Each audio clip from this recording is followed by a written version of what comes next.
James Olley is joining me once again. We're focusing on the London clubs as per usual. Let's talk about Arsenal. James, they got back-to-back wins, so I hope that's somewhat tempered all the turmoil and the hot mess that's just been going on and off the pitch. They're up against Norwich this time. We know Norwich's struggles, clearly. So Arsenal definitely should get by them, right? Well, I mean, they start the game as clear favourites, and there is just a little bit of serenity around that part of North London now after back-to-back wins, and they've it's the first home game since the restart, so they'll find some home comforts there, I'm sure. And look, clearly it's a little bit of a happier camp than it was a couple of weeks ago. There's still some contractual issues bubbling along in the background with Aubameyang and Saka, but we now know that David Luiz is staying, Cedric Soares, Pablo Mari. They've kind of sorted out some of the uncertainties around the club, and really the rest of it can only be resolved when they know what European competition, if any, they're playing in next season. The margin for error to get a top 5 spot, as it would be at the moment, to get a Champions League place is virtually nil for Arsenal. They probably need to win pretty much every game, and certainly they need to be beating the relegation-threatened teams at home.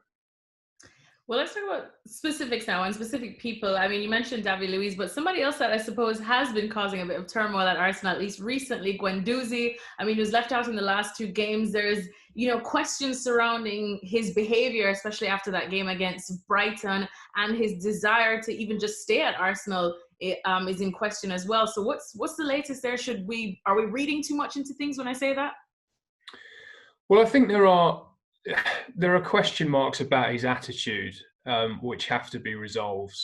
He certainly progressed as a player in some regards, and I think he's shown. It's strange with him because in some senses he's shown a maturity beyond his years. In that he carries the fight in matches. I remember a game away at Manchester City where they were getting thoroughly outplayed, and he was the one player who looked to be trying to take the game back to City, just show a bit of fight. And you're sort of thinking for a kid who's 20 odd to be able to do that. It shows real character.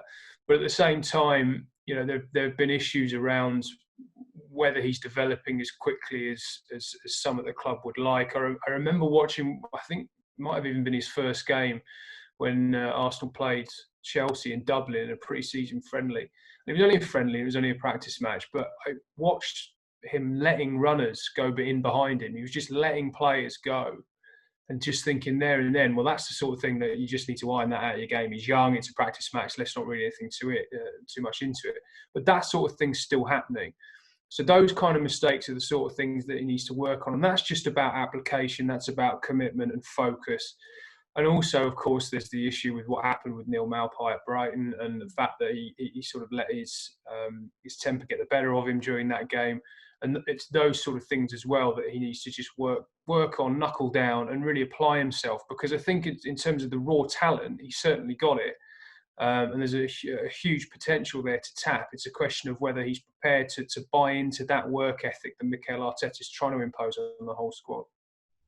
Well, speaking of the people that are up in question, Mesut Ozil, I mean, we're still not seeing him. Anything that's the latest in this situation that might be taking Arsenal this much closer to a resolution? Well, there's no doubt that Arsenal want to sell Mesut Ozil. If they could find a buyer for him, he would leave the club this summer.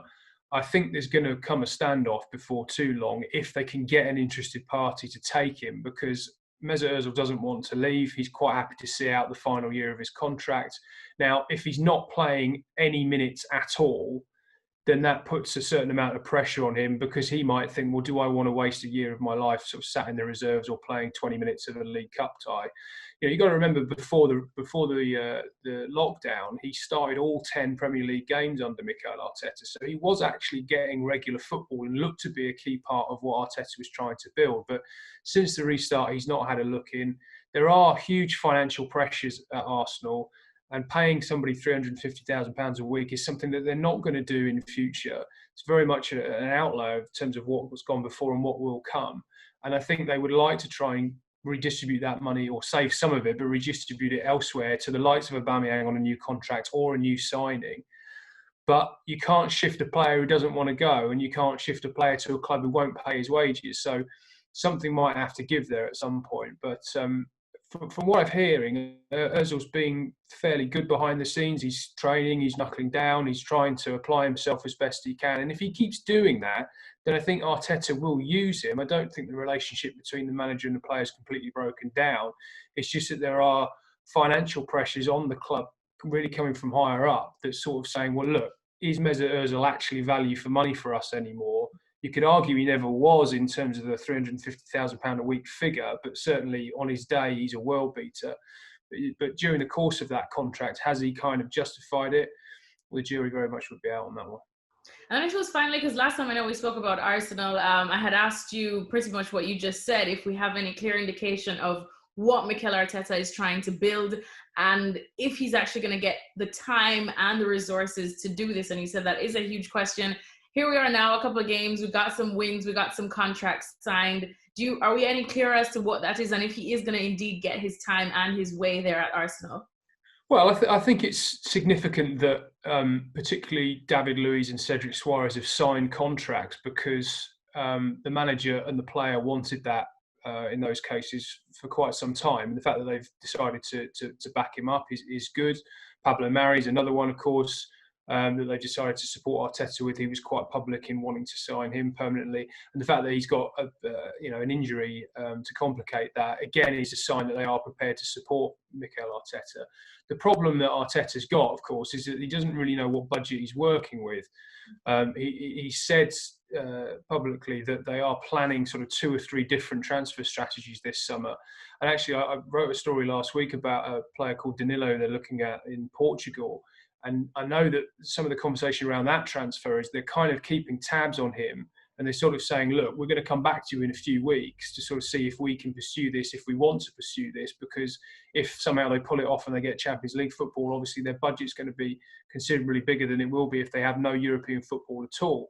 There is a school of thought that says, oh, the Europa League, should they just not qualify for that and have a year concentrating on the league? Well, they can't afford that. They need the money from the Europa League. So they'll very much look to push for that. So a lot of it will depend on their league finishing position as to just how much financially they can back Arteta. But certainly in terms of the key decisions they're making at the moment, he's got all the support he could wish for, I think.